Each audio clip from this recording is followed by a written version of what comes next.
Bonjour à vous tous. Je suis content d'être avec vous aujourd'hui. Merci beaucoup aux dames de la musique spéciale.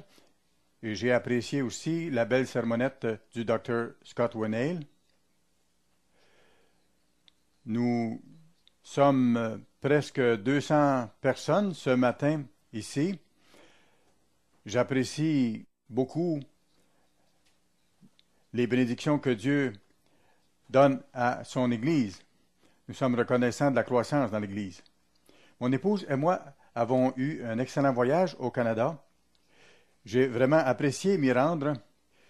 Ça faisait 4 ans que nous n'étions pas allés là-bas. C'est un de nos bureaux les plus importants hors des États-Unis, dans le monde.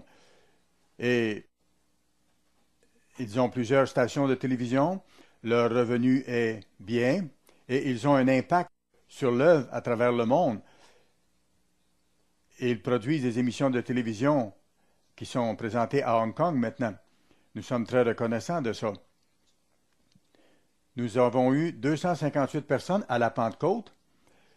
Cela comprenait l'église de Toronto et 6 petites églises environnant Toronto. Monsieur et Madame Weston font un travail excellent là-bas et nous sommes très reconnaissants de ce qu'ils font là-bas, de même que tous les leaders au Canada. Nous avons un très beau bureau là-bas, je voulais le voir, c'est nouveau, et ils sont en train de développer un studio de télévision. Ça reste encore à compléter, mais ce sera très bien. C'est une grande salle pour le studio de télévision qu'ils ont. Alors, ce sera très utile et très efficace. Ils vont compléter l'équipement bientôt. Nous avons été capables aussi d'avoir un souper avec M. et Mme Weston et avec M. et Mme Winston Goss. C'est un des anciens locaux au Canada. Ils sont là depuis le plus longtemps. Nous avions prié beaucoup et nous avions demandé des prières aux membres parce qu'il avait un cancer généralisé. Et on lui avait donné simplement quelques mois à vivre. Il n'était pas allé simplement voir un chiropraticien. Il avait vérifié auprès de plusieurs médecins et son cancer était vraiment généralisé. Il a été guéri surnaturellement par Dieu. C'est un fait. Les médecins ont constaté que son cancer était disparu. On sait qu'un cancer ne disparaît pas comme ça. Il faut réaliser, frères et sœurs, que Dieu est celui qui nous guérit. C'est Dieu qui nous guérit. Et il nous faut comprendre ça. Dieu Tout-Puissant est celui qui nous guérit. Vous savez, nous sommes au temps de la fin. Le Christ l'a prophétisé qu'en cette période de l'histoire humaine, il y aurait des maladies de plus en plus graves à cause de nos façons de vivre. Nous avons et nous aurons davantage de maladies, d'infirmités, et il y aura des épidémies et même des pandémies. À ce moment-là, les hôpitaux et les médecins seront débordés. Bien sûr, c'est bien d'aller voir un médecin pour voir ce qu'on a, et il y a des choses qu'on peut faire, il y a des choses qu'on doit faire, et chacun doit décider pour lui-même qu'est-ce qu'il veut faire. Mais quand il est question de cancer, de sida, quand il est question du virus de l'Ebola ou de d'autres maladies, Dieu est le seul qui peut répondre et guérir. Il faut le comprendre. Je m'adresse à vous ici, bien sûr, mais je m'adresse aussi à nos frères et sœurs à travers le monde. À vous, à Perth, en Australie, et je m'adresse aux autres frères ailleurs, en Afrique du Sud. Bonjour, en provenance de Charlotte. Bonjour à vous en Europe, dans les Antilles. Les choses changent. Et on voit, par exemple, ici aux États-Unis, qu'il y a des inondations majeures. Nous sommes aux prises avec des feux de forêt comme jamais auparavant. Il y a des grandes sécheresses au moment où je vous parle qui frappent les États-Unis. Même chose en Australie. Et à ce moment-là, ça touche la production alimentaire. Il y a d'autres parties de l'Australie aussi qui souffrent d'inondations majeures. Au Texas, en Arizona et dans le sud et dans le centre des États-Unis, les récoltes sont atteintes par ces inondations et ces sécheresses et le prix des aliments augmente et la rareté des aliments fait son apparition. Nous allons réaliser que Dieu est en train d'intervenir. les épidémies vont frapper et il nous faudra connaître Dieu, lui faire entière confiance, marcher avec lui. Sinon, ça n'ira pas. C'est le seul qui nous guérit et qui nous protège. Il nous faut réaliser les malaises spirituels que l'Église a connus dans les années 70, dans les années 80. Certains péchés sont apparus dans l'Église et des gens ont été découragés à cause de ça. L'Église universelle de Dieu a implosé peu après la mort de M. Armstrong, alors que ceux en charge ont commencé à changer les doctrines. Ils ont amené l'Église complètement en dehors des voies de Dieu. Et je sais que ça a découragé beaucoup de frères, ici et ailleurs à travers le monde. Et parfois, ces choses-là affectent notre foi. Il nous faut voir au-delà de l'immédiat. Vous savez, Dieu a permis ces choses-là pour un but précis. Lorsque j'ai demandé au Dr. Hay pourquoi ces choses-là arrivaient, le Dr. Hay m'a expliqué que ces choses-là devaient arriver pour permettre le commencement de l'ère de Laodicée. On sait par la Bible qu'il faut que l'ère de Laodicée existe pour que le Christ revienne. Parce que le Christ revient à la fin de cette ère-là. Et ça a été un test de notre foi. Le Christ dirige l'Église. Certains qui ont quitté l'Église universelle et ont formé un certain groupe ne veulent plus suivre le gouvernement de Dieu et veulent voter pour avoir le choix de leur propre leader. Ils ne veulent plus que des choses semblables arrivent, mais ça blesse, ça affecte la foi. Mes frères et sœurs, il nous faut voir au-delà de ça. Il faut réaliser que le Dieu éternel a dit « Je ne change pas ». Jésus-Christ est le même hier, aujourd'hui et à jamais. Hébreux 13 et le verset 8, comme vous savez. Alors, ces malaises spirituels ont affecté les gens pendant une certaine période de temps. Et ça a affecté les gens dans l'Église du Dieu vivant aussi. Mais voyez-vous, il nous faut croître dans la foi et rebâtir la foi que nous avions auparavant, même plus que ça. Dans les années 50 et 60, il y avait beaucoup de gens qui étaient guéris. Mais nous devons aller au-delà de la foi que nous avions à l'époque. Vous savez, il y a un grand faux prophète bientôt qui va faire descendre du feu du ciel, comme on voit dans Apocalypse 13, verset 13. Il faudra avoir une foi solide pour rester sur les fondements. Vous voyez dans la Bible que lorsque Dieu permet à de telles choses d'arriver de la part de faux prophètes, il permet à ses vrais serviteurs d'accomplir des vrais signes encore plus puissants. Rappelez-vous, Moïse et la verge d'Aaron a été transformée en serpent et la verge des magiciens a été transformée en serpent, mais la verge d'Aaron ou le serpent d'Aaron a mangé les autres serpents. Dieu va nous donner plus de pouvoir que ça, le temps venu.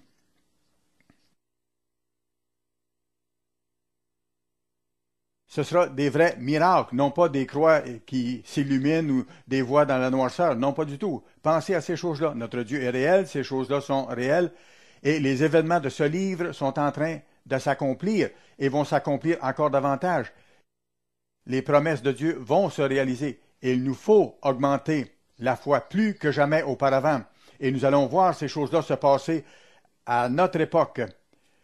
Tournez avec moi, s'il vous plaît, à Matthieu, chapitre 10. Matthieu, chapitre 10, verset 1. Puis, ayant appelé ses 12 disciples, il leur donna le pouvoir de chasser les esprits impurs et de guérir toute maladie et toute infirmité. Alors, voyez-vous, nous devons avoir autorité sur les esprits impurs. Guérir toutes les maladies. Certaines personnes peuvent dire, le sida c'est incurable, Ebola c'est incurable. Non! Dieu est grand, Dieu est plus grand que ça. Rien n'est impossible à Dieu. Le Christ avait puissance sur toutes sortes de maladies, sur toutes les maladies et sur toutes les infirmités. Après ça, on voit qu'il a choisi, il a nommé les 12 disciples, les 12 apôtres.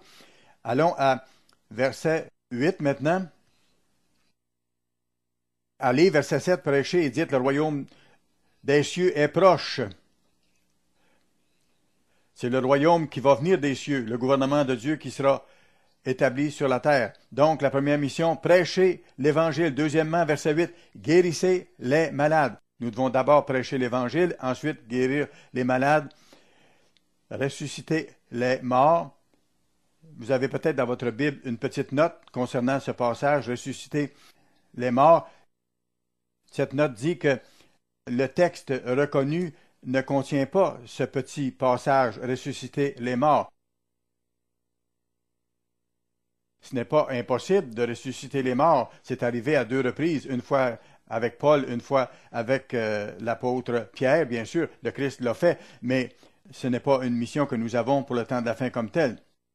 Alors il dit, guérissez les malades, purifiez les lépreux, chassez les démons. Donc les 3 choses principales que le Christ a données comme mission à l'Église, prêchez le royaume de Dieu, chassez les démons et guérissez les malades. C'est mentionné à différents endroits.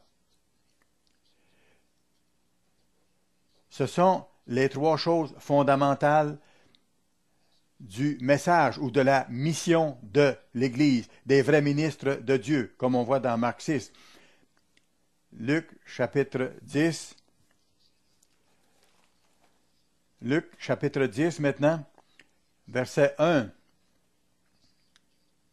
Certains disent, ces choses-là, c'était simplement pour les apôtres. Seulement les apôtres pouvaient faire des miracles comme ça. Non. Luc 10, verset 1, après cela, le Seigneur désigna encore 70 autres disciples. 70 jeunes hommes en plus des 12 apôtres. Donc, au moins, à ce moment-là, il y avait 82 individus qui avaient le mandat de faire ces 3 choses-là. Et il les envoya 2 à 2 devant lui, dans toutes les villes, dans tous les lieux où il devait aller. Il leur dit, la moisson est grande, et ainsi de suite. Voyez le verset 9, il le reprend ici.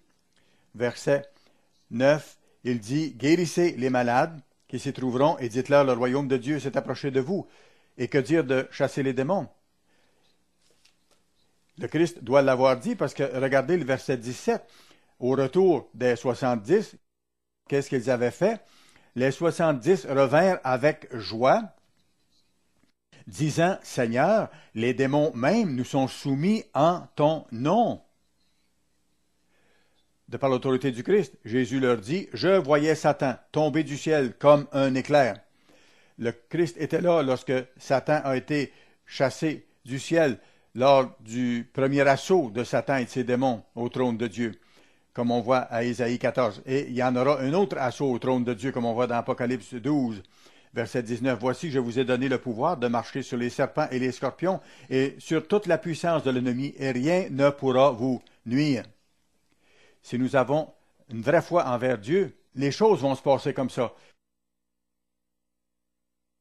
Il nous faut rebâtir cette foi. Nous en avons perdu beaucoup.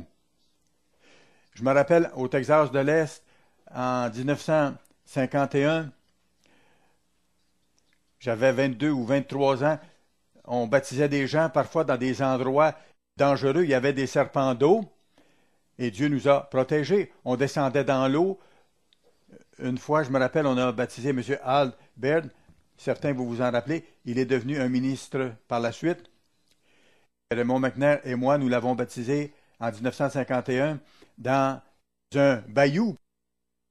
Et nous avions une lampe de poche pour voir dans l'eau et nous avons frappé dans l'eau pour que les serpents s'en aillent. Nous avions demandé à Dieu sa protection et Dieu nous a protégés. Nous avions une foi d'enfant à l'effet que Dieu allait nous protéger et il l'a toujours fait. Il nous a toujours protégés. Nous avions fait 17 000 milles cette année-là et l'année suivante, nous avions fait 19 000 milles de route pour faire les visites. Dr. Hay était venu avec moi pour un bout de temps.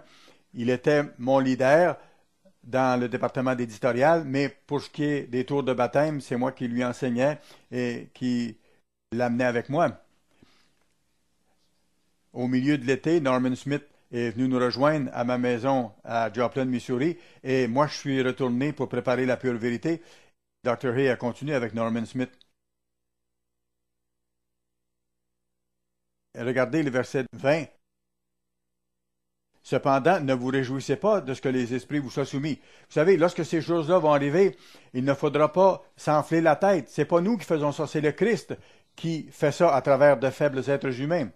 Il dit, ne vous réjouissez pas de ce que les esprits vous sont soumis, mais réjouissez-vous de ce que vos noms soient écrits dans les cieux. C'est Dieu qui fait. Il faut développer cette attitude. Il faut développer cette foi absolue en Dieu. Alors que le temps de la fin approche de plus en plus, ces choses vont commencer à se produire. Et ça va se produire dans les vrais serviteurs de Dieu, que ce soit nous, frères et sœurs. Nous ne sommes pas parfaits, bien sûr. Nous ne prétendons pas être parfaits. Mais la plupart d'entre nous, nous voulons faire l'œuvre de tout notre cœur. Nous voulons recevoir ces dons de Dieu pour accomplir l'œuvre. Nous croyons Dieu. Nous croyons à sa parole. Nous croyons à l'importance d'annoncer l'Évangile. Nous croyons à la forme de gouvernement de Dieu. Les groupes qui ont leurs petites églises et qui ne font pas ça, qui ont leur église et qui ne font pas ça, se divisent et se subdivisent. Et ils n'apprennent pas à se soumettre au Christ, à lui faire confiance pour diriger son église. Il faut obéir à Dieu en toutes choses, y compris dans la forme de gouvernement. Et si nous le faisons, Dieu va continuer de nous utiliser avec force. Allons à Matthieu, s'il vous plaît. Matthieu, chapitre 8. Matthieu, chapitre 8.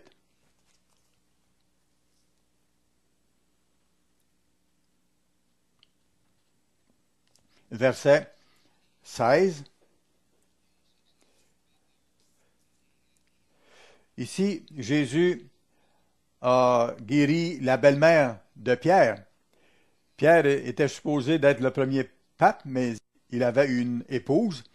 Bien sûr, l'Église catholique a changé la doctrine concernant le mariage. Pierre avait une belle-mère. Le soir, on amena auprès de Jésus, après ça, plusieurs démoniaques. Il chassa les esprits par sa parole et il guérit tous les malades. Il n'a pas guéri seulement quelques personnes, il a guéri tous les malades. Nous ne le faisons pas au même degré, bien sûr. C'était Dieu dans la chair. Il a accompli des miracles extraordinaires. Et les apôtres ont fait des miracles aussi extraordinaires par la suite. Le Christ avait plus de puissance que tout être humain parce qu'il était Dieu dans la chair. Il guérit tous les malades afin que s'accomplisse ce qui avait été annoncé par Ésaïe le prophète. Et remarquez, le Christ cite Ésaïe ici en tant que parole de Dieu. Régulièrement, le Christ a cité Daniel, Ézéchiel, Osée et d'autres parties de l'Ancien Testament en tant que parole de Dieu. L'Église protestante dit « Ah, c'est simplement des textes hébraïques anciens ». Et il s'appuie seulement sur le Nouveau Testament, pratiquement. Il ne croit pas à l'ensemble de la Bible, mais le Christ citait l'Ancien Testament. Il a pris nos infirmités et il s'est chargé de nos maladies. Alors, Christ, ce soir-là, a guéri tous ceux qui étaient malades et infirmes. C'était l'accomplissement de la prophétie d'Ésaïe qui disait que le Christ a pris sur lui, par ses blessures physiques, la guérison physique de toutes les maladies et de toutes les infirmités. Matthieu, chapitre 9, maintenant, verset 1. Jésus étant monté dans une barque, traversa la mer et alla dans la ville. Et voici, on lui amena un paralytique couché sur un lit. Jésus, voyant leur foi, dit au paralytique, « Prends courage, mon enfant, tes péchés te sont pardonnés. » Tes péchés te sont pardonnés. Quel rapport avec la guérison? Un rapport complet. Un rapport complet. Si vous étudiez vraiment la Bible, vous le comprenez. La Bible indique clairement que la guérison implique le pardon des péchés. La transgression des lois de Dieu, soit physique ou soit spirituelle, est impliquée dans la maladie et dans l'infirmité. Vous irez voir 1 Corinthiens chapitre 6, Dieu dit « Prenez soin de votre corps, parce que c'est le temple du Saint-Esprit. » Nous devons faire ça. Si nous ne glorifions pas Dieu dans nos corps, nous allons être malades. Il dit « Tes péchés te sont pardonnés. » Alors, quelques scribes dirent au-dedans d'eux « Cet homme blasphème. » Et Jésus, connaissant leur pensées. Jésus savait ce qu'il pensait. Il dit ceci: pourquoi avez-vous de mauvaises pensées dans vos cœurs?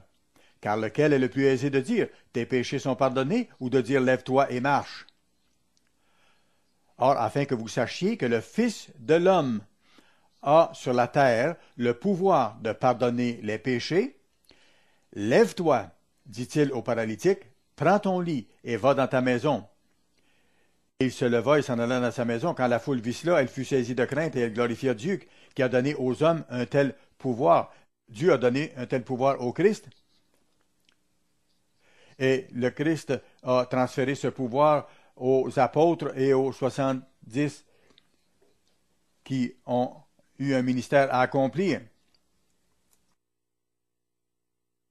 Les serviteurs du Christ, tout au long de la vie des apôtres originaux, ont eu une foi qui permettait à ces choses-là de se produire. Ils avaient vu le Christ mourir et ils avaient vu le Christ être ressuscité. Alors les serviteurs du Christ à ce moment-là ont fait le tour de l'Empire romain pour dire le Christ est ressuscité. Il est le Christ, le Messie. Ils croyaient Dieu. Leur foi était solide. Et ils se rappelaient tous les miracles que le Christ avait faits. Ils se rappelaient que le Christ avait dit « Prêchez le royaume, chassez les démons, guérissez les malades ». Quand vous lisez le livre des Actes, vous voyez plusieurs exemples de ça. Et vous voyez l'enthousiasme des serviteurs de Dieu. Vers la fin, il n'y avait pas autant de miracles parce que la foi avait diminué. Vous vous rappelez, par exemple, quand Paul est allé sur une île après avoir fait naufrage, les gens là-bas ont pris soin de Paul et des naufragés. Paul a guéri le chef de l'île et a guéri d'autres gens de leur maladie. Parce que les gens avaient été bien disposés envers lui, Dieu a béni de la sorte. C'était vers la fin du ministère de Paul. La guérison implique la miséricorde, le pardon des péchés. Allons au verset 2. On lui amena un paralytique couché sur un lit. Jésus, voyant leur foi, et on voit dans d'autres passages comment ils ont descendu le malade à travers le toit. Ça a dû être vraiment impressionnant et le Christ a vu leur foi. Ils l'ont descendu avec des câbles. Jésus a dit, ces gens-là sont vraiment zélés et ils croient. Il a perçu leur foi et il a honoré leur foi et a guéri l'homme sur le champ. Verset 29 maintenant. Matthieu 9, verset 29. Il parle ici d'un aveugle. Verset 28. « Croyez-vous que je puisse faire cela? »« Oui, Seigneur, lui répondirent-ils. Alors il toucha leurs yeux en disant, « Qu'il vous soit fait selon votre foi. » Qu'il vous soit fait selon votre foi. Parfois, ils n'avaient pas de foi. Lorsque Pierre a guéri le boiteux à la porte, la belle, ça a montré la puissance que le Christ donnait à Pierre. Cet homme-là ne croyait pas, il attendait plutôt de recevoir de l'argent. Il ne s'attendait pas d'être guéri, il s'attendait de recevoir de l'argent. Mais Pierre a dit, je n'ai pas d'argent, je n'ai pas d'or, mais ce que j'ai, je te le donne. Au nom de Jésus-Christ, lève-toi et marche. Normalement, lorsque vous connaissez la vérité, le principe s'applique à celui à qui on a donné beaucoup. Beaucoup est demandé une fois que nous connaissons la vérité. Dieu s'attend à ce que nous mettions la foi en pratique, que nous lui fassions confiance de plus en plus. Et il nous faut développer la foi vivante plus qu'auparavant. Non pas la foi qu'on avait dans les années 40 et 50. Il faut aller au-delà de ça. Et avec l'aide de Dieu, nous pouvons et nous le ferons. Mais nous avons une part à faire. Allons à Ésaïe, chapitre 53. Ésaïe, chapitre 53. Ésaïe, chapitre 53. Alors ici, il est question de la venue du Christ, de la première venue du Christ. Il n'avait ni beauté ni éclat pour attirer nos regards, méprisé, abandonné des hommes, verset 3. Verset 4, cependant, ce sont nos souffrances qu'il a portées. Et le mot original utilisé ici, c'est maladie. Cependant, ce sont nos maladies qu'il a portées. C'est de nos douleurs qu'il s'est chargé. Et nous l'avons considéré comme puni, frappé de Dieu et humilié. C'est ce que les Juifs charnels pensaient. Mais il était blessé pour nos péchés.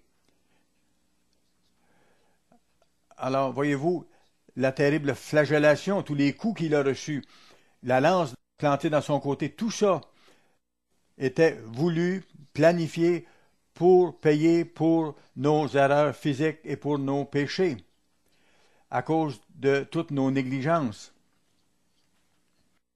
Il était blessé pour nos péchés, brisé pour nos iniquités, blessé. C'est par ses meurtrissures que nous sommes guéris.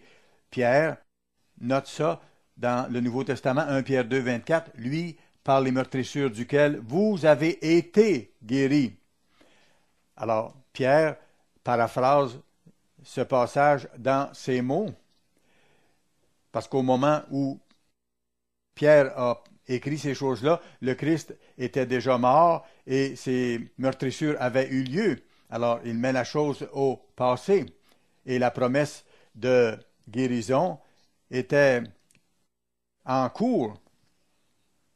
Dans le cas de Paul, il n'a pas été guéri d'une des afflictions qu'il avait. Il a demandé 3 fois à Dieu d'être guéri. Mais Dieu lui a dit, ma grâce te suffit, car ma puissance s'accomplit dans la faiblesse. Vous savez, parfois Dieu permet que nous soyons malades pendant un certain temps parce qu'il a des raisons. Certains peuvent dire, Monsieur Meredith, pourquoi est-ce que vous n'êtes pas guéri? Peut-être cette idée-là vous vient à l'esprit. Mais écoutez, je suis humain. Et je peux mourir n'importe quand. Je vais avoir 81 ans dans quelques jours, à peine. Alors, pensez un peu, réfléchissez à la situation. Écoutez, la vaste majorité des êtres humains meurent entre l'âge de 60 et 80 ans. Moi, j'ai 81 ans bientôt. David parle que la moyenne de vie est autour de 70 ans. Alors, j'ai été béni d'avoir 11 ans de plus que le 70 ans de vie moyenne. Bien sûr, je n'ai pas l'énergie que j'avais à 21 ans. Alors, ne perdez pas votre foi là-dessus. Je mentionne ça parce qu'il ne faut pas voir les choses autrement qu'elles sont réellement selon Dieu. Nous avons des ministres qui sont décédés dans le passé, dans les années 60. Monsieur Appartient est décédé. Mais écoutez, Dieu l'avait béni avec 94 années de vie. Il a vécu 24 ans au-delà des 70 ans de moyenne de vie. Et je suis content que ça a été le cas. Je l'aimais. C'était un de mes meilleurs amis pendant plus de 25 ans. Parfois, nous arrivons au bout de notre rouleau physiquement. Nous n'avons pas la vie éternelle dans la chair humaine. Vous savez, certains meurent lorsqu'ils ont 60 ans. Parfois, on meurt de maladie. On voit l'histoire d'Élisée. Élisée est mort de maladie. On voit ça dans 2 Rois 13. Et ils l'ont enterré. Son œuvre était terminée. Et lorsque l'œuvre d'une personne est terminée, Dieu permet qu'il s'endorme.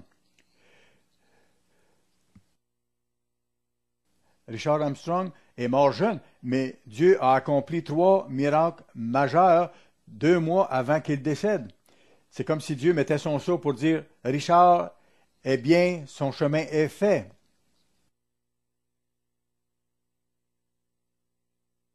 Vous avez la même chose avec Élisée, comme j'ai mentionné dans 2 Rois, chapitre 13. Il y avait une troupe moabite qui arrivait. Ils étaient en train d'enterrer quelqu'un d'autre. Et quand ce corps mort a touché Élisée, il est revenu en vie. C'était comme un grand signal de la part de Dieu. Bien sûr, en tant qu'être humain, nous mourrons tous. Notre espoir, c'est la résurrection des morts. Ne vous détournez pas de Dieu. Si Dieu ne permet pas à quelqu'un de vivre au-delà de 60 ans ou 70 ans ou 80 ans. Certains d'entre nous vont aller au-delà de 80 ans ou 90 ans. J'ai rencontré un homme charmant dernièrement au Rhode Island. C'est un homme qui avait plus de 100 ans. Et je sais que dernièrement, il est décédé. Un homme charmant. Et Dieu, lui, a permis de vivre aussi longtemps. Mais c'est une exception. Ce sont des exceptions. Il faut voir le grand plan de Dieu dans tout ça. Et il faut mettre l'accent sur le sacrifice de Christ. Il a été meurtri, blessé, torturé pour nos infirmités. Il a pris nos iniquités sur lui, nos maladies sur lui. 1 Corinthiens chapitre 11. 1 Corinthiens chapitre 11. Nous prenons la Pâque chaque année. Je vais vous montrer quelque chose. 1 Corinthiens chapitre 11. Verset 23.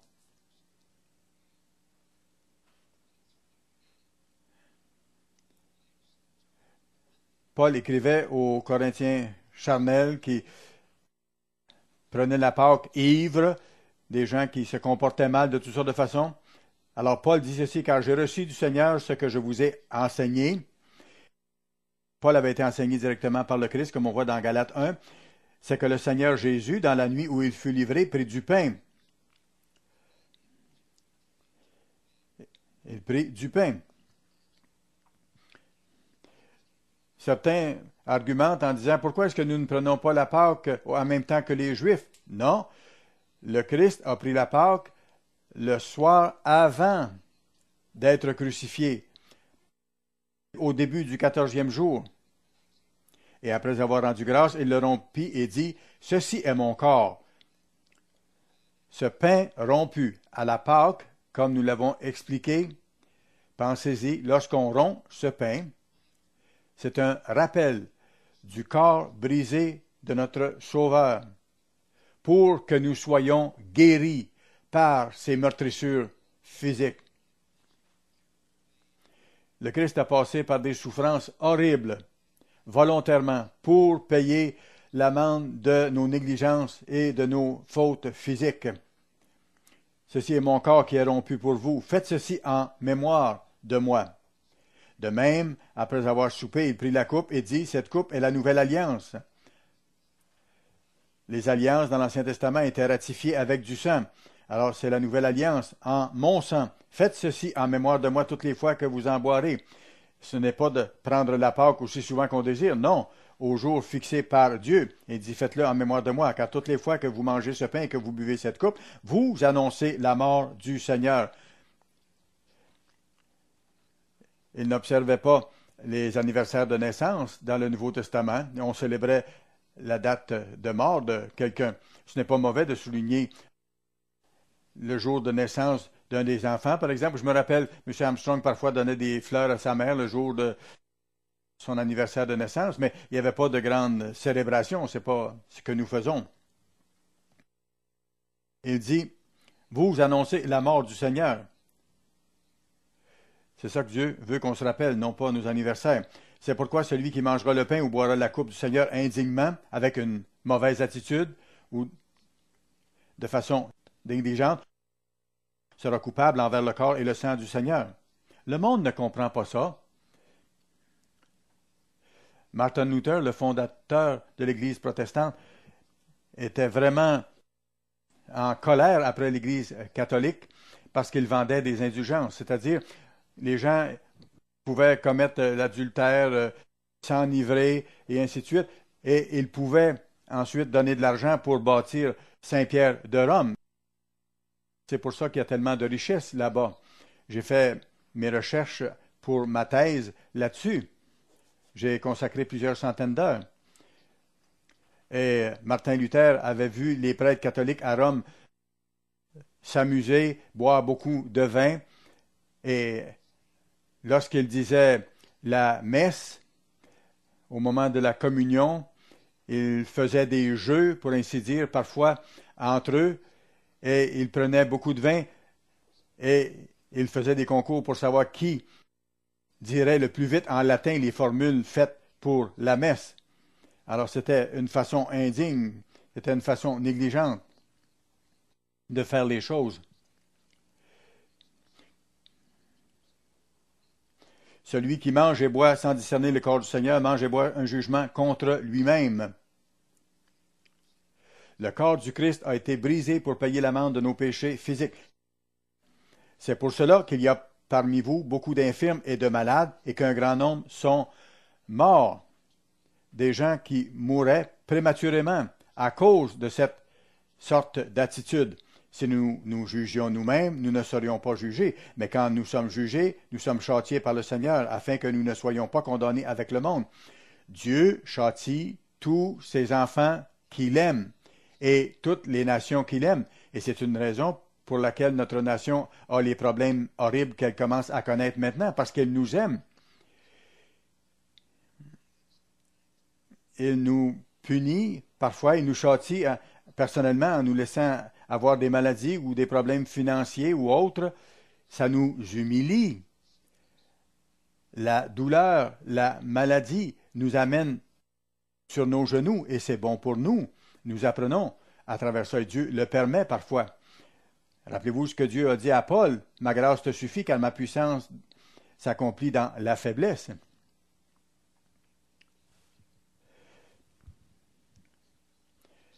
Alors, Dieu utilise les infirmités et les maladies physiques pour nous humilier. Paul dit, à un moment donné, « Je connais un homme en Christ qui fut, il y a 14 ans, ravi jusqu'au 3e ciel. » Paul était très capable et il aurait pu être facilement orgueilleux. Mais Dieu connaissait l'attitude de Paul. Peut-être que Dieu a voulu garder justement son serviteur Paul humble, même s'il était déjà humble, pour le garder humble. Qu'est-ce qu'il avait comme maladie? On ne sait pas trop. Parfois, ces choses-là nous arrivent et il nous faut apprendre à partir de ces situations-là. Dieu nous châtie à travers la maladie parfois. Alors, nous devons nous repentir et voir ce que nous avons à changer. Qu'est-ce que j'ai fait? Quelle loi de Dieu est-ce que j'ai transgressée, soit physiquement ou soit spirituellement? Est-ce que je convoite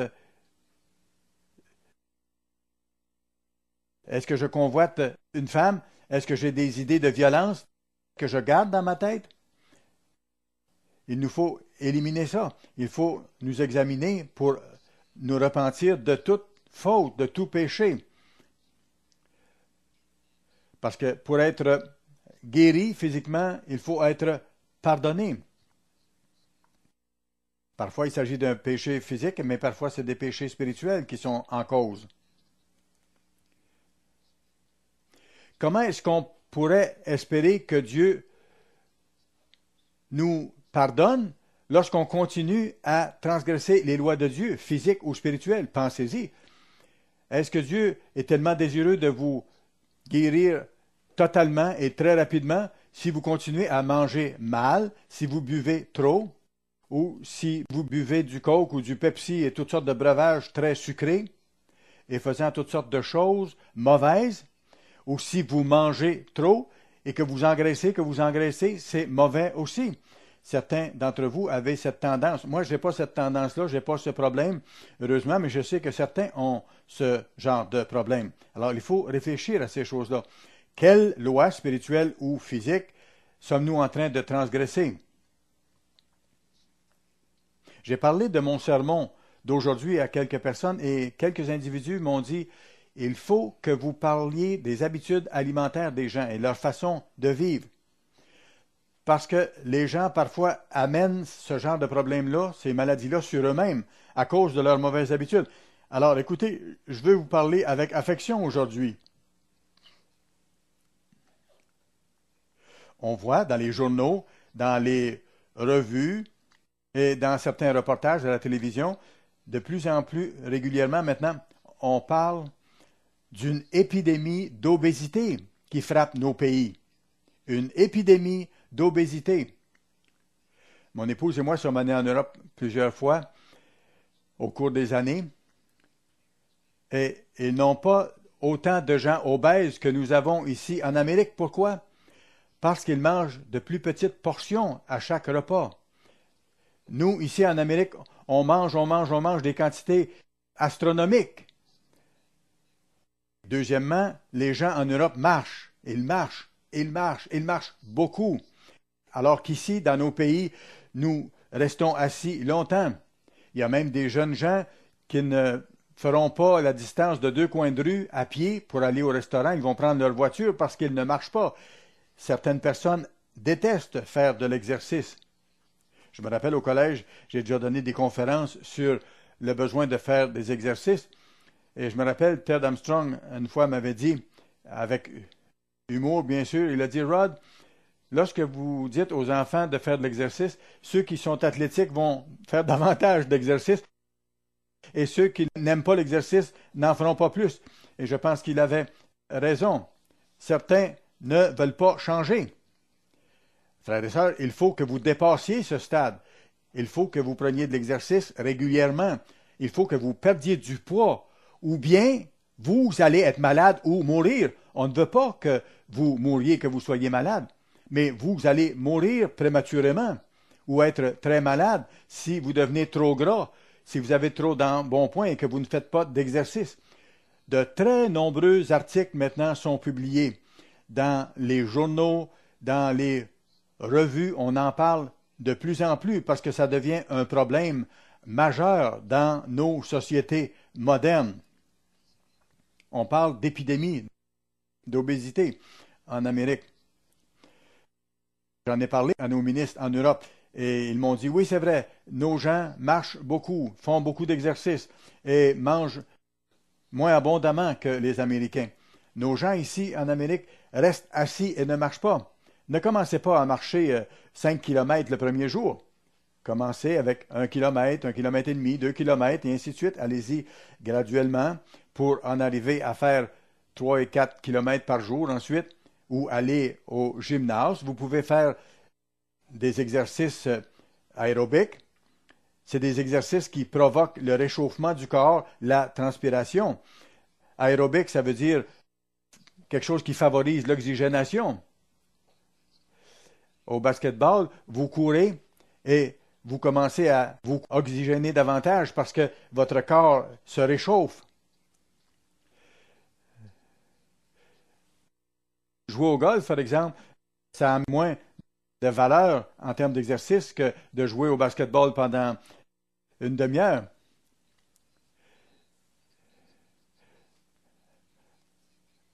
Il faut jouer à quelque chose de vigoureux. Je me rappelle qu'il y a 2 ministres qui m'ont amené à 2 occasions pour jouer du golf. Et je me rappelle, c'était à Pasadena, l'air était chargé de smog et il y avait 2, 3 hommes en avant de nous qui fumaient et qui sacraient et nous attendions là longtemps avant de frapper sur une petite balle. Et je me suis dit, c'est quoi l'affaire? Qu'est-ce que c'est ça? J'aimerais mieux aller jouer au racquetball ou au tennis. Si je fais ça, j'aurai plus d'exercice dans 1 heure que dans 3 ou 4 heures à jouer au golf. Je ne suis pas contre le golf. Non, je pense que ça sonne comme si je suis contre le golf. Mais ne choisissez pas le golf comme votre exercice principal. Non. Faites de l'exercice plus actif qui va vous amener à une oxygénation plus grande et qui vont réchauffer votre corps et qui vont stimuler votre cœur. Ne soyez pas des guerriers de fin de semaine non plus. Certains hommes d'affaires, par exemple, s'en vont le dimanche faire beaucoup d'exercices. Ils vont jouer 18 trous de golf et après ça, ils ont un problème cardiaque et ils meurent. Pourquoi? Parce qu'ils essaient de faire trop en une journée. Si vous faites de l'exercice, les experts le disent, faites de l'exercice au moins 4 fois par semaine. Avant d'avoir ma crise cardiaque, je m'efforçais de faire de l'exercice 6 jours par semaine. Quand j'y arrivais pas, je faisais au moins 4 jours. J'allais marcher sur un long sentier. Je faisais 1 kilomètre ou 2, dépendant de mes capacités. Et je faisais ça chaque jour. J'avais au-delà de 70 ans à l'époque. Et après ça, j'allais au gymnase pour soulever des poids. Je me rappelle, les jeunes hommes m'ont dit à un moment donné, parce qu'ils m'avaient vu faire pendant un certain temps, ils ont dit, vous nous donnez un bon exemple à nous qui sommes jeunes. Et ils venaient de réaliser à quel âge que j'avais. Ils ne pensaient pas que j'avais l'âge que j'avais. J'avais 77 ou 78 ans. Alors, j'avais encore une bonne santé. L'exercice ne m'a pas dérangé, au contraire, ça m'a aidé. Faites de l'exercice. Et faites de l'exercice régulièrement. Une fois par semaine, ce n'est pas suffisant. Certains des frères m'ont rappelé la brochure que j'ai écrite autrefois dans l'Église universelle de Dieu concernant la santé. C'était intitulé Les 7 lois d'une santé radieuse. Les 7 lois d'une santé radieuse. Peut-être que je devrais réécrire cette brochure. Dr. Winnail et son fils Scott pourraient aussi le faire parce qu'ils ont travaillé dans le domaine de la santé publique. Mais peut-être que je devrais réécrire ma brochure. Ça peut être inspirant. Je vous donne ici les 7 lois d'une santé radieuse. Prenez ça en note et tenez-en compte. Premièrement, maintenez une bonne diète alimentaire. Maintenez une bonne diète alimentaire. M. Armstrong l'a dit souvent. Mangez des aliments naturels, non pas des aliments préparés ou altérés. Mangez des fruits et des légumes, des aliments qui peuvent se corrompre, mais mangez-les bien sûr avant qu'ils le fassent. Les gens de plus en plus mangent des aliments altérés, préparés en canne, des aliments dans lesquels on a mis des substances nocives parfois. Parfois, ça a été pasteurisé, homogénéisé. Les vitamines de ces aliments-là sont parties. Et parfois, on y ajoute des vitamines artificielles. Et ça a été prouvé que ces vitamines-là ne font rien de bon pour votre corps. Au contraire. Mangez du pain de blé entier. Buvez si possible du lait cru. Mangez des fruits et des légumes frais. Voilà ce qui est le mieux pour vous. Bien sûr, même à cela, on ne peut pas éviter tous les problèmes. Je me rappelle un de nos ministres, M. Bill Rapp, dans la région de Pasadena. Certains ici ont connu M. Rapp. Il est mort de leucémie. Et on a pensé que c'était à cause de l'épandage d'insecticides par avion à côté de sa maison. Régulièrement, il y avait de grands champs de culture et c'était régulièrement arrosé par toutes sortes d'insecticides et de poisons qui étaient mis sur les plantes et qui restaient dans l'air. Écoutez, notre eau a été polluée, nos aliments ont été altérés, Dieu le sait. Et parfois, il faut chercher Dieu de tout notre cœur pour lui demander de nous guérir. Mais il veut que nous fassions notre part. Ça, c'est juste. Il veut que nous fassions notre part pour prendre soin de notre corps. Il ne faut pas ne pas faire d'exercice, manger au-delà de la mesure. Ce n'est pas la question simplement d'éviter de devenir trop gras, mais écoutez, le cœur est un muscle et il doit avoir un exercice régulier. Faites de la bicyclette ou procurez-vous une bicyclette stationnaire pour faire de l'exercice à la maison. Faites de l'exercice régulièrement, d'une façon ou de l'autre, que ce soit de la marche ou autre chose. Deuxièmement, faites des exercices vigoureux régulièrement. J'ai déjà expliqué un peu cela. Paul a dit à Timothée, l'exercice corporel est utile à peu de choses, tandis que la piété est utile à tout. 1 Timothée 4 et le verset 8. Lorsqu'on regarde les textes originaux, et plusieurs érudits bibliques sont d'accord là-dessus, le sens réel de ça ici, c'est l'exercice corporel est utile pour un peu de temps, tandis que la piété est utile pour l'éternité. En fait, on met en opposition deux éléments. L'exercice physique est bon, mais c'est pour une certaine période de temps, et il faut les répéter régulièrement pour que ce soit utile, alors que la piété, elle, aura une portée éternelle. Donc, faites de l'exercice physique. C'est très important. Voilà les deux premières lois et les deux lois les plus importantes de la santé. Bien manger et faire de l'exercice. Troisièmement, assurez-vous d'avoir régulièrement le sommeil et le repos nécessaires. Certains fonctionnent sans arrêt et prennent beaucoup de café et ne prennent pas le sommeil qu'ils ont besoin et ne prennent pas les pauses qu'ils ont besoin. Certains d'entre nous ont besoin de faire la sieste tous les jours. Certains hommes célèbres prenaient des siestes. Churchill le faisait, pas pendant 20 minutes, mais dans son cas pendant 2 heures, 2 heures et demie. Et je me rappelle, ça frustrait le général Dwight Eisenhower durant le temps de la guerre parce qu'il devait rencontrer Churchill régulièrement. Et il fallait qu'ils attendent que le vieil homme se lève. Mais Churchill voulait être en pleine forme lorsqu'il prenait des décisions. Et en ce qui concerne son assistance aux sessions du Parlement britannique, il faisait la même chose. La plupart, à ce moment-là, des élus au Parlement avaient un autre emploi et la session au Parlement commençait le soir entre 20 heures et 20h30. Après ça, vers 11h30, minuit, il y avait la réunion d'un groupe restreint pour les décisions finales.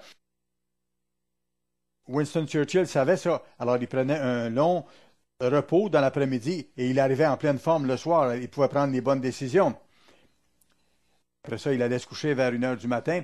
Il se levait vers 7h30. Et là, il lisait les journaux au lit. Il prenait son petit déjeuner au lit. On le voit dans sa biographie. Et après ça, il prenait son bain. Il allait marcher dans le jardin. Par après, il commençait son travail.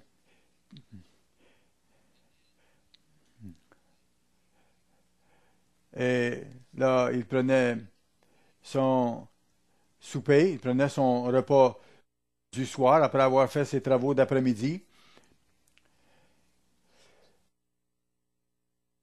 Après ça, il allait à la session du Parlement. Mais dans l'après-midi, il avait pris sa sieste de 2 heures, 2 heures et demie, et il était en forme, il était en pleine condition.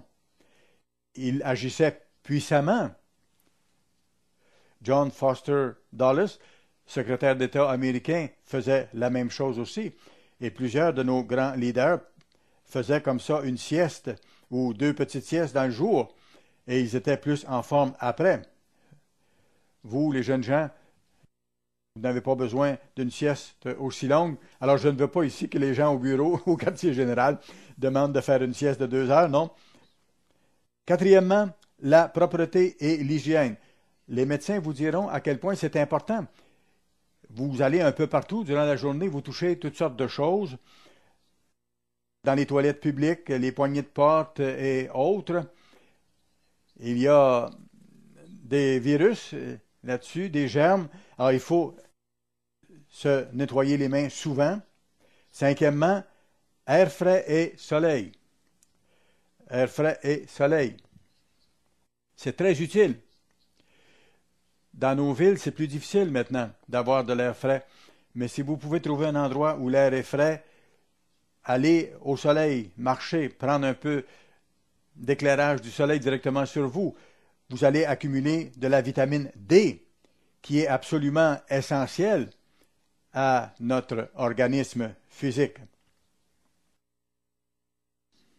Sixièmement, et très important, la sixième clé pour une santé radieuse, éviter les blessures physiques.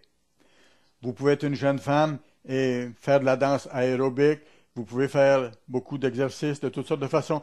Peut-être vous êtes un jeune homme, vous faites des courses, vous faites de l'haltérophilie, vous êtes fort, mais vous pouvez sortir dans la rue et bang, être frappé par un camion et mourir sur le champ. C'est terminé. Évitez les blessures physiques. Prévoyez les choses. C'est très important. Surtout dans notre société, parce que les dangers sont beaucoup plus nombreux à notre époque qu'elles l'étaient avant. C'est très important. Septièmement, le septième point, pensez positivement. la puissance de la pensée positive. Norman Vincent Peale a écrit un volume là-dessus. Le principe est bon, mais ce n'est pas la solution à tous les problèmes du monde, bien sûr. Si vous pensez positivement, mais que vous n'obéissez pas à Dieu et qu'une bombe atomique frappe, même si vous pensez positivement, vous ne serez pas protégé. Dieu seul peut vous protéger. Écoutez, comme il est écrit, ce qui vous dévore ou ce qui vous gruge intérieurement est plus dommageable que ce que vous dévorez ou ce que vous avalez physiquement. Ça apporte des ulcères, de la haute pression et toutes sortes de problèmes. Apprenez à penser positivement. Vous irez voir Philippiens 4 et le verset 8. Paul nous dit, tout ce qui est bon, tout ce qui est juste, tout ce qui est beau, tout ce qui est correct, pensez à ces choses-là. Ne vous laissez pas être fâché envers les autres, être amer ou quoi que ce soit. Ne vous laissez pas embourber dans des pensées négatives. Ma mère était un exemple formidable de ça. Elle aimait les gens beaucoup.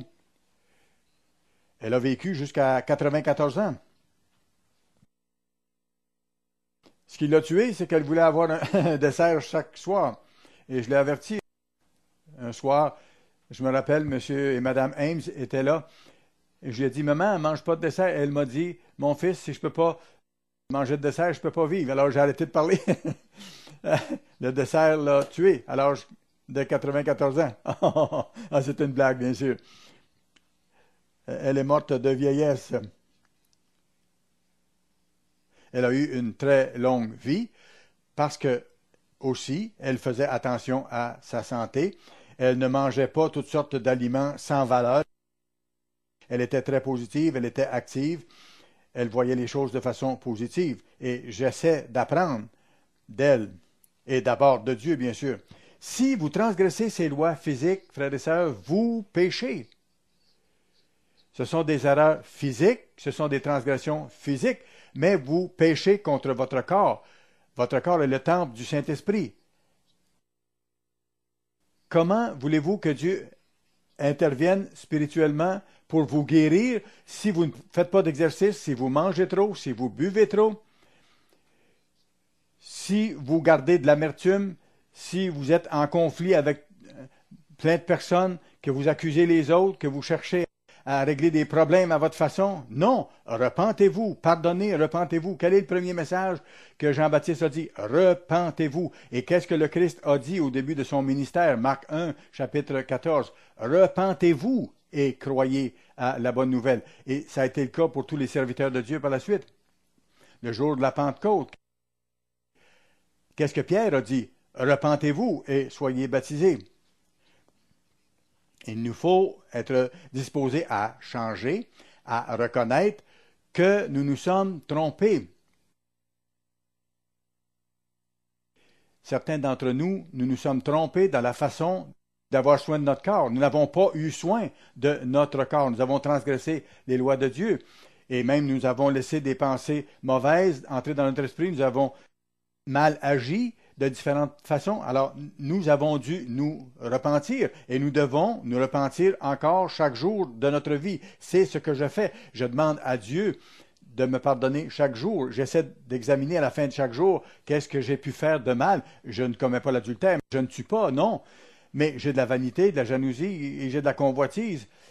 Dieu veut que je me purifie totalement et c'est la même chose pour chacun de nous. Et il faut continuer à nous repentir chaque jour que nous vivons si nous voulons être dans le royaume de Dieu. Apprenez à recevoir la correction. Certaines personnes n'acceptent jamais la correction, ne peuvent pas accepter la correction. Ils ne peuvent pas dire « je me suis trompé ». Apprenez à reconnaître vos erreurs et à dire « je me suis trompé ».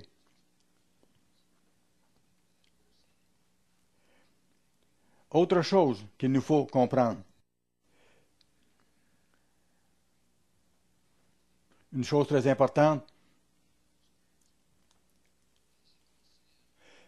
les péchés spirituels ou physiques détruisent la foi. Quand vous comprenez que vous faites mal, vous savez, le péché détruit la foi. La culpabilité détruit la foi. Allons à Romains, chapitre 14, Romains chapitre 14, verset 20. Paul dit que le royaume de Dieu, ce n'est pas les aliments et le breuvage. Verset 20. Pour un aliment, ne détruis pas l'œuvre de Dieu. En vérité, toutes choses sont pures, mais il est mal à l'homme quand il mange de devenir une pierre d'achoppement ou une offense pour quelqu'un d'autre. Certains aliments sont peut-être corrects à manger, mais vous savez, si ça offense une personne parce que cette viande-là a été offerte à une idole, comme c'est le cas ici, c'est mieux de ne pas en manger. Verset 21, il est bien de ne pas manger de viande, de ne pas boire de vin et de s'abstenir de ce qui peut être pour ton frère une occasion de chute, de scandale ou de faiblesse. Si nous allions aux Indes, par exemple, voir les hindous sincères qui ont grandi en ayant appris à considérer comme sacrées les vaches, il faut être prudent. Si quelqu'un vient à l'église et que nous allons au restaurant avec lui, c'est peut-être plus sage de ne pas prendre un steak devant lui pour ne pas qu'il soit offensé, parce qu'il a à sortir de cette ancienne compréhension. Il faut lui laisser la chance. Alors, il faut être prudent. Est-ce que vous avez la foi? Verset 22. Cette foi que tu as, garde-la pour toi devant Dieu. En d'autres termes, si vous ne pouvez pas prendre un verre de vin avec un nouveau frère qui serait mal à l'aise à cause de ça, attendez d'en prendre un à la maison. Pas une bouteille de vin, mais un verre ou deux à la maison, et là, ça ne blessera pas personne. Heureux celui qui ne se condamne pas lui-même dans ce qu'il approuve.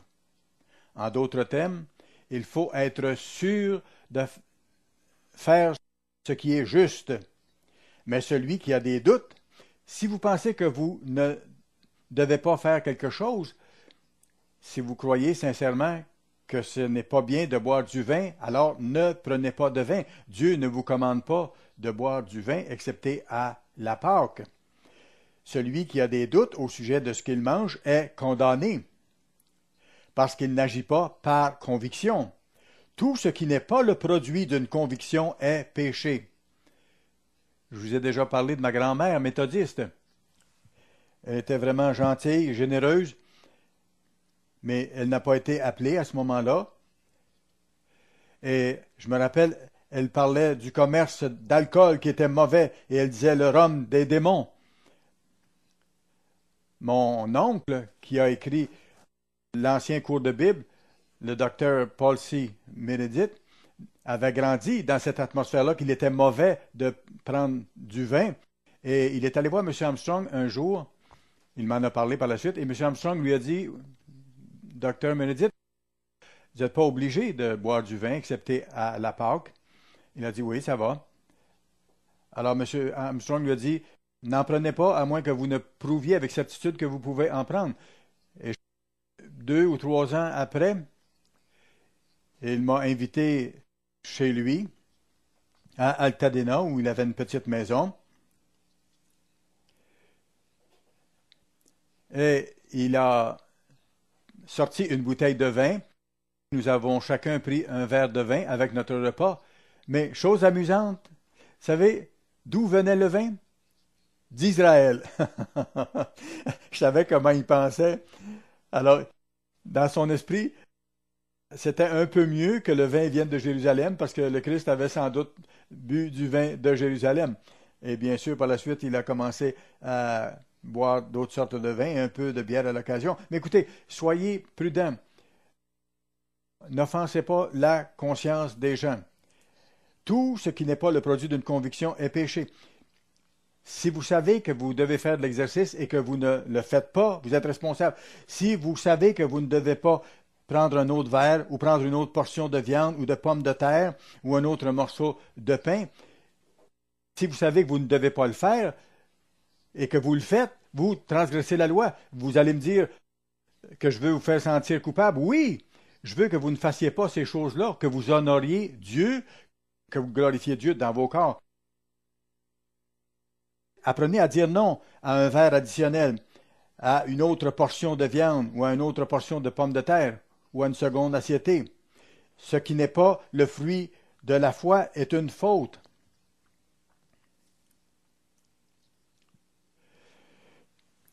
Vous savez, il faut avoir la foi véritable, totale, pour être guéri. Il faut se fier à Dieu sur toutes choses et dans tous les aspects de notre vie. Vous savez que vous ne devez pas commettre l'adultère et la fornication, même ne pas y penser. Il faut fuir la fornication, même la pensée de cela. C'est ce qu'il faut être en train de faire pour avoir la vraie foi.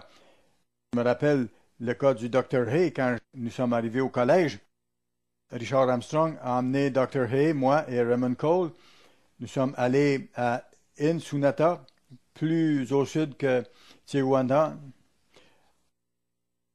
au Mexique. Nous étions installés dans un petit motel là-bas pour faire l'œuvre. C'était sécuritaire à l'époque. C'était un motel peu dispendieux. Nous étions là tous les quatre. Le lendemain matin, Herman Hay s'est levé très très tôt, comme il faisait d'habitude. Il se levait à l'heure des poules. Il avait grandi sur une ferme. Alors nous prenions notre petit déjeuner. Lui était allé prendre sa marche et il est revenu vers nous en courant. Son visage était rouge, il était agité. Et je lui ai dit, Herman, qu'est-ce qui se passe? Et il a dit, j'ai été accosté par des prostituées. Elles m'ont invité à aller avec elles dans une maison de prostitution. Ça ne lui était jamais arrivé auparavant. Et ça l'a frappé. Dieu a dit, fuyez la fornication. Alors il a fui, il a couru à toutes jambes. C'était amusant d'un côté, mais il était sincère. Il a fui l'occasion. C'était vraiment intéressant. Si vous avez cette attitude, vous allez fuir toutes les occasions d'adultère, de fornication, d'excès d'alcool ou d'excès de table ou d'usage des drogues. Ne gardez pas ces pensées-là à votre esprit. Le Christ a vu des femmes superbes à son époque. Il avait des hormones normales dans son corps. Et les dames étaient sûrement très belles à l'époque. Surtout que l'air était bon, la nourriture était bonne.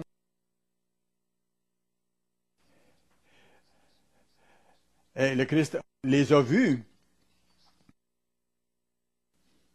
Si on voit une belle femme et que la pensée nous vient de faire des choses avec elle ou de la voir dans certaines circonstances, il faut chasser ces pensées-là. C'est ce que le Christ a fait.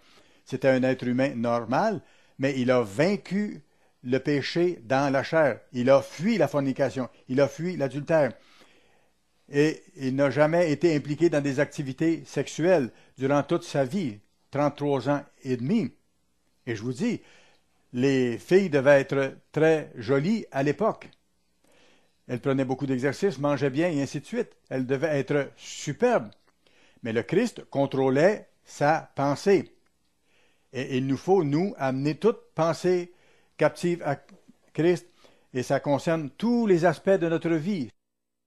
Ce que nous mangeons, ce que nous buvons, la quantité que nous mangeons, que nous buvons, l'exercice que nous devons faire, et ainsi de suite. Ça couvre tous les aspects de notre vie. La culpabilité détruit la foi. 1 Jean chapitre 3. 1 Jean chapitre 3. 1 Jean chapitre 3. Et nous allons lire le verset 22.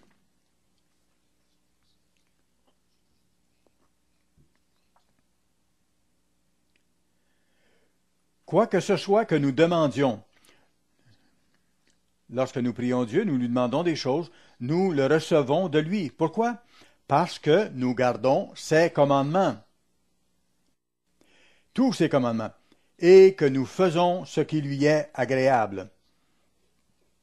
Si nous ne gardons pas ses commandements et si nous ne faisons pas ce qui lui est agréable, nous péchons et nous ne pouvons pas avoir le même degré de foi que si nous obéissons à Dieu.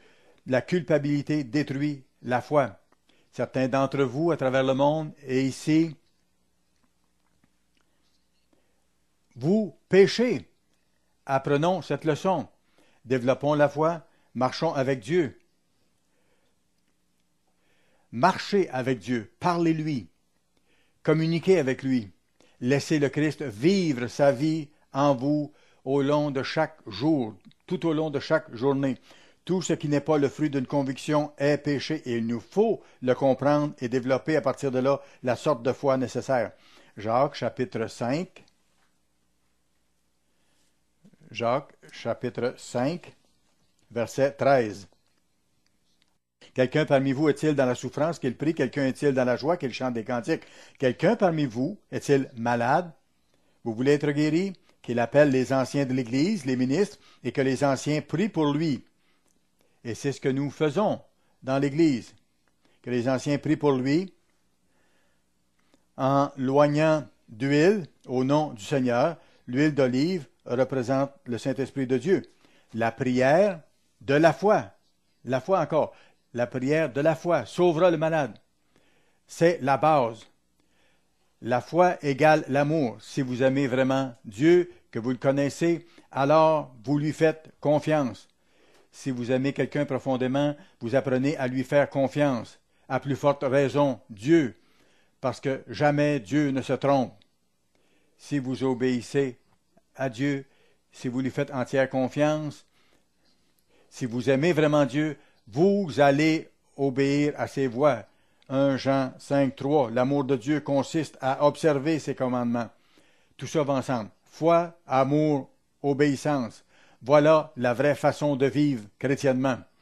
Dieu veut que nous ayons confiance absolue en lui. Si nous lui faisons confiance et si nous marchons avec lui, nous vivrons éternellement. Et la prière sauvera le malade. La prière de la foi sauvera le malade. Et le Seigneur le relèvera. Et s'il a commis des péchés, il lui sera pardonné. Alors voyez-vous, le péché est impliqué là-dedans. Confessez donc vos péchés les uns aux autres. On peut demander à d'autres, lorsqu'on est malade, de prier pour nous et prier les uns pour les autres. Pourquoi? Afin que vous soyez guéris. La prière agissante du juste. La prière agissante, c'est-à-dire la prière fervente dans l'original du juste.